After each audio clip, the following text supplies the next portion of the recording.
আসসালামু আলাইকুম। আজকে বাস্তব সংখ্যার দ্বিতীয় ক্লাস নিয়ে আমরা হাজির হয়েছি। আমরা গত ক্লাসে যে বিষয়গুলো নিয়ে আলোচনা করেছিলাম, দেখো তোমাদের মনে আছে কিনা, সেই বিষয়টাকে আমরা এক নজরে এখানে বোর্ডে সুন্দরভাবে প্রেজেন্টেশন দিয়েছি।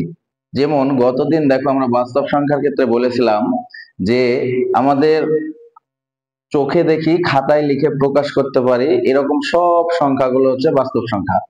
আর এটার একটা বইয়ের ভাষায় সংজ্ঞাটা দিয়েছিলাম যে সকল মূলদ এবং অমূলদ সংখ্যাকে একত্রে কি সংখ্যা বলা হয়? বাস্তব সংখ্যা বলা হয়। দেখো আমরা এই জায়গায় যখন নোট করেছি বিষয়টা, বাস্তব সংখ্যা মানে হচ্ছে মূলদ আর অমূলদ। এখন মূলদ কি অমূলদ কি সেটাও আমরা জানি। সকল সসীম দশমিক সংখ্যা হচ্ছে মূলদ সংখ্যা, পূর্ণ সংখ্যা মূলদ সংখ্যা। আর অমূলদ সংখ্যা বলতে বোঝায় অসীম অনাবৃত্ত সংখ্যা, যেই সংখ্যাগুলো অসীম দশমিক সংখ্যা, যাদেরকে আবৃত করা যায় না, পূর্ণবণিক ব্যবহার করা যায় না, সেই সংখ্যাগুলোকে বলা হয় অসীম অনাবৃত্ত সংখ্যা, এবং এই সংখ্যাগুলো হচ্ছে আমাদের অমূলদ সংখ্যা। তোমরা এখানে আরো দেখতে পাচ্ছ যে আমরা বাস্তব সংখ্যাটাকে দুইটা অংশে বিভক্ত করার পরে এখানে লিখছি আমরা মূলদ এবং এইখানে লিখছি অমূলদ।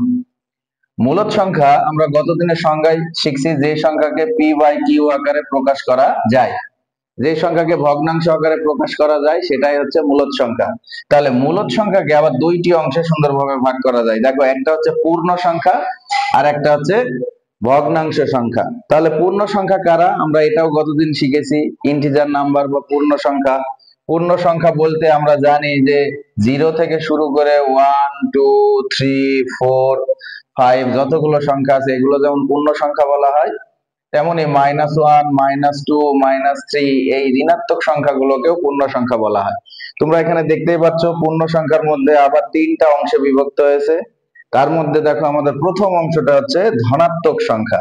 এখানে দেখো আমরা লিখেছি 1 2 3 4, এই যে শূন্য, এইগুলো আমাদের ধনাত্মক সংখ্যা বলা হয়। শূন্যকে আবার অঋণাত্মক সংখ্যাও বলা হয়। আবার ঋণাত্মক সংখ্যা কারা, -1 -2 -3। ভগ্নাংশ, ভগ্নাংশের ক্ষেত্রে আবার ভগ্নাংশের দুইটি ভাগে ভাগ করা যায়, একটা হচ্ছে সাধারণ ভগ্নাংশ আর একটা হচ্ছে দশমিক ভগ্নাংশ। ধরো কোন জায়গায় তোমাকে বললো 3/5, এটা হচ্ছে আমাদের সাধারণ ভগ্নাংশ। আবার বলা থাকলো 5/3, এটাও আমাদের সাধারণ ভগ্নাংশ। কিন্তু যদি দশমিক ভগ্নাংশ বলে 1.57, দেখো এটা আমাদের হচ্ছে দশমিক ভগ্নাংশ। আবার আমরা যদি এই জায়গায় দেখি ধনাত্মক সংখ্যারে আবার দুই ভাগে ভাগ করে তিনটা সেক্টরে ভাগ করেছে, একটা হচ্ছে মৌলিক, একটা হচ্ছে যৌগিক আর একটা হচ্ছে এক। তো মৌলিক সংখ্যা কারা, আমরা মৌলিক সংখ্যাগুলো নিয়ে কথা বলতে গেলে বলতে পারি যে সংখ্যার মাত্র দুইটি গুণনীয়ক থাকে সেই সংখ্যাগুলোকে কি সংখ্যা বলা হয়, মৌলিক সংখ্যা। আর যৌগিক সংখ্যা কারা, যে সংখ্যার দুইয়ের বেশি গুণনীয়ক থাকে সেগুলো হচ্ছে যৌগিক সংখ্যা। আমরা 1 একটা সংখ্যা যে সংখ্যাটা মৌলিকও নয় যৌগিকও নয়। আমরা যদি এই বিষয়টা একটু ক্লিয়ার করি, দেখো মৌলিক আর যৌগিকের বিষয়টা, যেমন আমরা 1 এর গুণনীয়ক পাই, দেখো 1 গুণ 1, 1 একে 1। যদি আমরা 2 এর গুণনীয়ক বের করি তাহলে 1 গুণ 2। যদি আমরা 3 এর গুণনীয়ক বের করি তাহলে 1 গুণ 3। লক্ষ্য করে দেখো, আমরা যদি 4 এর গুণনীয়ক বের করি তাহলে 1 গুণ 4 হয়, আবার 2 গুণ 2 হয়। তো আমরা মৌলিকের বিষয়টা যদি একটু ক্লিয়ার করতে চাই, যে সংখ্যার মাত্র দুইটি গুণনীয়ক থাকে সেটা হচ্ছে মৌলিক সংখ্যা। এখানে লক্ষ্য করে দেখো আমাদের 2 এর গুণনীয়ক হচ্ছে 2টা, তাহলে 2 হচ্ছে মৌলিক সংখ্যা। 3 এর গুণনীয়ক দেখো 2টা, 3 হচ্ছে মৌলিক সংখ্যা। কিন্তু আমরা যদি বলি 4, দেখো 4 এর মৌলিক সংখ্যা 1 2 4, দুইটির বেশি গুণনীয়ক, তার মানে এটা হচ্ছে মৌলিক নয়, এটা হচ্ছে যৌগিক সংখ্যা।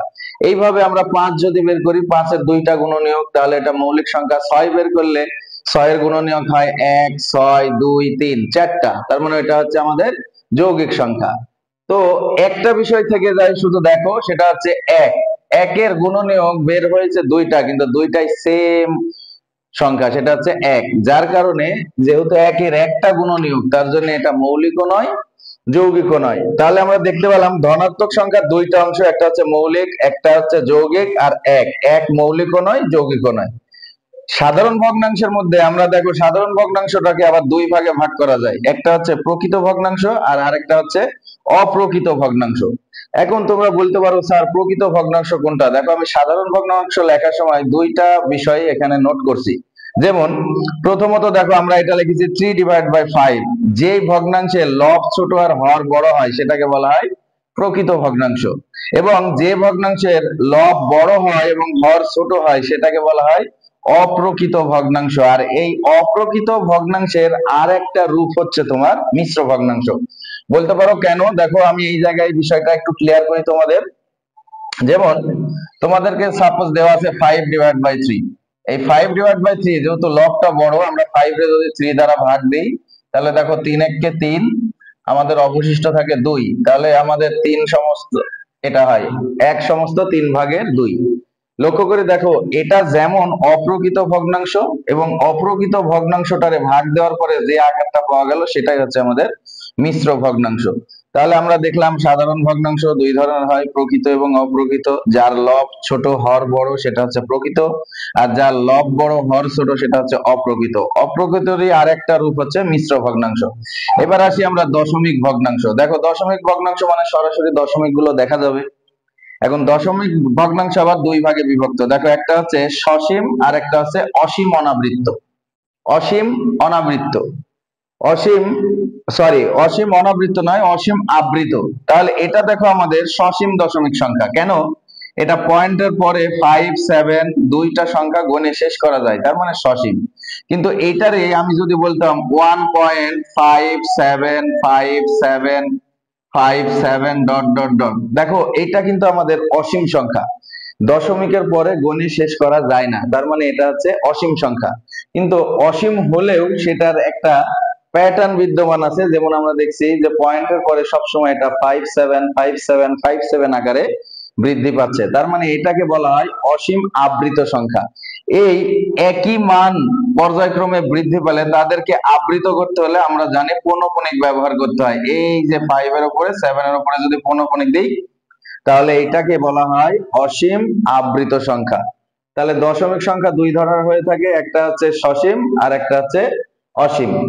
সর্বশেষে আমরা যে বিষয়টাকে লিখে রাখছি, দেখো বাস্তব সংখ্যার দুইটা রূপভেদ, একটা হচ্ছে মূলদ আর একটা হচ্ছে অমূলদ। এই অমূলদের যে অংশ সেটা হচ্ছে অসীম অনাবৃত্ত।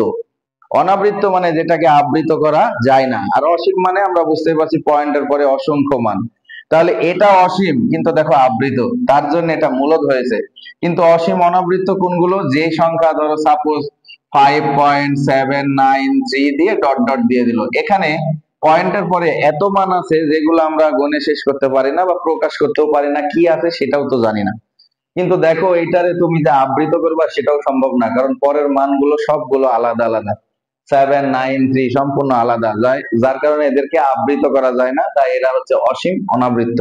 আর এই অসীম অনাবৃত্ত সংখ্যাগুলোই একমাত্র হচ্ছে অমূলদ সংখ্যা। তোমরা প্রথম ক্লাস করার পরে, আজকের ক্লাসটা করার পরে আমার মনে হয় এক নজরে আমাদের এই সংখ্যাগুলোর ধারণাটা সবার কাছে ক্লিয়ার হয়েছে।